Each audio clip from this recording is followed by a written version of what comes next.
தொடர்ந்து தமிழக முதலமைச்சர் மாண்புமிகு திரு விஜய் அவர்கள்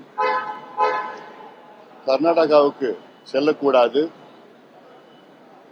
அங்கே சென்று மேகதாது அணை பற்றி பேசக்கூடாது, மாறாக தமிழ்நாட்டில் அனைத்து கட்சி கூட்டத்தை கூட்டி அனைத்து சட்டமன்ற நாடாளுமன்ற உறுப்பினர்களை டெல்லிக்கு அழைத்து சென்று பிரதமரை சந்தித்து வலியுறுத்தி அழுத்தம் கொடுத்து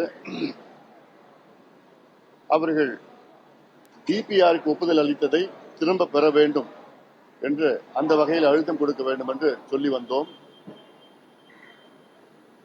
அதே வேளையில்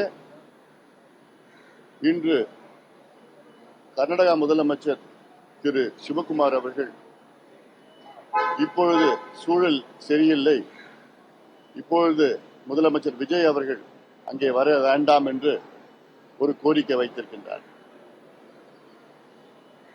கர்நாடக அரசு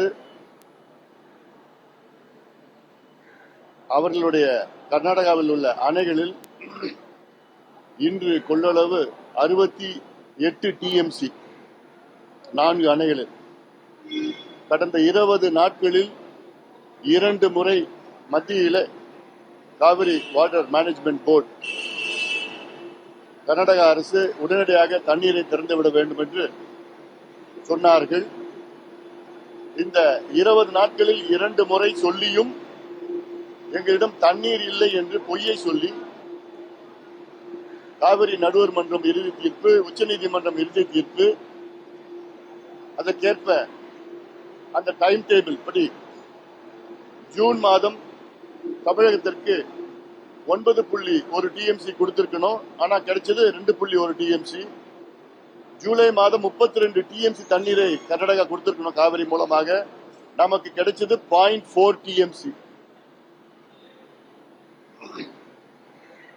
மத்திய அரசும் சொல்லி, மத்திய நீர்வளத்துறை அமைச்சகத்தையும் சொல்லி, உச்சநீதிமன்றம் தீர்ப்பு இருக்கு, ஆனால் எதையும் கர்நாடக அரசு மதிக்கவில்லை.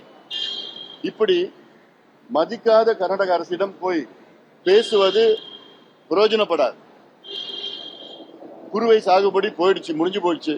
அடுத்து சம்பாவுக்கு தண்ணி இருக்குமான்னு தெரியல. மேட்டூர் அணையில சுத்தமா தண்ணி கிடையாது, ஆனா கர்நாடக அணையில 67 டிஎம்சி இருக்கு. ஒரு நல்லிணக்கத்திற்காக ஒரு 10 டிஎம்சி நாங்க திறந்து விடுறோம் அப்படின்னு சொன்னா அதுவும் இல்லை. அப்போ எதைத்தான் நம்புவாங்க, எதைத்தான் மதிப்பாங்க கர்நாடகாவில்? இந்த சூழலில் பேச்சுவார்த்தை என்ன பேச போறாங்க? மேகதாது அணையே வேண்டான்னு சொல்லிடாச்சு, அது சம்பந்தமா என்ன பேசுவதுக்கு என்ன இருக்குன்னு தெரியல. தமிழ் ஜனம் சேனலை சப்ஸ்கிரைப் பண்ணாம பார்த்துட்டு இருந்தீங்கன்னா மறக்காம சப்ஸ்கிரைப் பண்ணிடுங்க.